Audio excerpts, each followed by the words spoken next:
Hello, আসসালামু আলাইকুম। কেমন আছেন সবাই? আশা করছি সবাই ভালোই আছেন। আমরাও মহান আল্লাহর রহমতে অনেক ভালো আছি। ঢাকা শহরে যে পরিমাণে বৃষ্টিপাত হচ্ছে, শুধু ঢাকা না, সারা বাংলাদেশে যে পরিমাণে বৃষ্টিপাত হচ্ছে, আল্লাহ সবাইকে এই বিপদ থেকে রক্ষা করুন, এই দোয়াই করি। আসলে ঢাকা শহরে যে জলাবদ্ধতার সৃষ্টি হয়েছে, এ কারণে সবাই আমরা অনেক বিপদের মধ্যে পড়েছি। বিশেষ করে যারা দৈনন্দিন কাজের জন্য বাইরে যাচ্ছি বা বাইরে যেতে হয় যাদেরকে, তাদের খুব বেশি সমস্যায় পড়তে হয়েছে। আল্লাহ সবাইকে রক্ষা করুন, আমিন। এই বৃষ্টিমুখর দিনে আমরা যারা গৃহিণী আছি, তারা তো বাড়িতে রান্নাবান্না নিয়েই ব্যস্ত, প্রতি বেলায় রান্না করতে হয়। আজকেও তার ব্যতিক্রম ছিল না।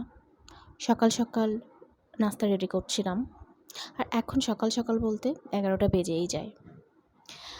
আর আজকে বৃষ্টির দিনে খিচুড়ি রান্না করেছিলাম। আসলে বৃষ্টি এতদিন ধরে হচ্ছে যে প্রতিদিন যদি আপনি খিচুড়ি খেতে যান তাহলে কিন্তু সমস্যা, তাই না?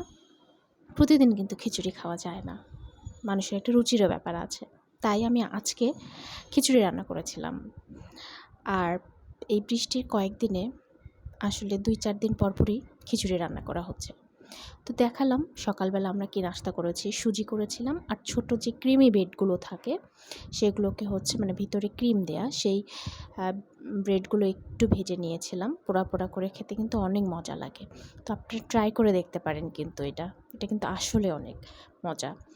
আর খিচুড়ি রান্না করেছিলাম, সবজি খিচুড়ি, সাথে ডিম ছিল, কিন্তু ডিমের ক্লিপস নেওয়া হয় নাই। আর ডিম ভাজার ক্লিপস আর কি দেখাবো আপনাদেরকে, তাই না? তো সবজি খিচুড়িটা দেখাচ্ছি মোটামুটি যেভাবে সবাই রান্না করে সেভাবে আর কি, যেটাকে বলে সহজ সরল রেসিপি। সব কিছু দিয়ে, সবজি দিয়ে একবারে হাতে মেখেই হালকা একটু কষিয়ে পানি দিয়ে প্রেশার কুকারে দিয়ে দিয়েছিলাম। এটা হাতে মাখানোই বলা যেতে পারে। তো সবজির মধ্যে আমি দিয়েছিলাম পুঁই শাক, লাল শাক, পটল, আলু, এই তো এই কয়েকটা দিয়েই করেছিলাম। আর আজকে মসুর ডাল ছিল না, শুধু মুগ ডাল দিয়েই করেছি। তো প্রথমে আপনারা দেখেছেন মুগ ডালটা হালকা ভেজে নিয়ে তারপরে আমি অ্যাড করেছি।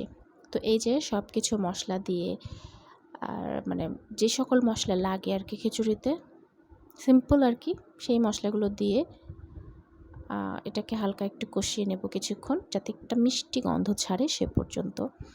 এরপরে পরিমাণ মতো পানি দিয়ে আমি এটাকে প্রেশার কুকারে ঢাকনা লাগিয়ে বসিয়ে দিয়েছিলাম। তো আজকে আমার বোন বলেছিল যে ল্যাটকা খিচুড়ি খাবে, নরম যে খিচুড়িটা সেটা খাবে। তো সেই উদ্দেশ্যে আর কি খিচুড়িটা বসানো। এর আগে একদিন রান্না করেছিলাম, সুন্দর ঝরঝরে হয়েছিল, কিন্তু সে বলল যে একদিন তো ঝরঝরে খেলাম, আর একদিন একটু ল্যাটকাটা বানাও, যেহেতু সবজি দিয়েছো, শাক দিয়েছো। তো এই জন্য আর কি একটু পরিমাণ মতো বেশি পানি দিয়েছিলাম আজকে। বেশি বলতে মোটামুটি যাতে সবজিগুলো ডুবে থাকে। আর ভেবেছিলাম যে পরবর্তীতে যদি পানিটা কমে যায়, পরবর্তীতে আবার পানি অ্যাড করব। তো এই তো ঢাকনা লাগিয়ে দিলাম। আর এখানে পানি পড়তেছিল সিটি বের হওয়ার সময়, এই জন্য মুছে মুছে দিচ্ছিলাম আমি। এই যে 5টা মনে হয় সিটি দিয়েছি, আজকে আনলিমিটেড সিটি দিয়েছি আমি, যেহেতু ল্যাটকা খিচুড়ি রান্না করব এই জন্য। তো ঢাকনা খুলে দেখি যে সেদ্ধ হয়েছে, হালকা একটু নরমও হয়েছে, কিন্তু ল্যাটকা হয়নি। তাই আমি আরেকটু পানি অ্যাড করেছি, আর লবণ কম হয়েছিল, এই জন্য লবণও অ্যাড করে এটাকে ল্যাটকা বানানোর চেষ্টা করছি। মোটামুটি অনেক পানি দিয়েছিলাম, কিন্তু পানিগুলো শুষে নিচ্ছিল। তো যতটুকু পরিমাণ পানি দিয়ে ল্যাটকা বানানো যায় সেভাবে আর কি এটাকে বানিয়ে নিয়েছিলাম, আর নাড়তেছিলাম অনবরত। আর খিচুড়ি কিন্তু এই পর্যায়ে এসে অনেক বেশি ছিটকে ছিটকে গায়ের মধ্যে পড়ে যায়, এই জন্য এটাকে অনবরত নাড়তেছিলাম আমি, যাতে এটি গায়ের মধ্যে না আসে।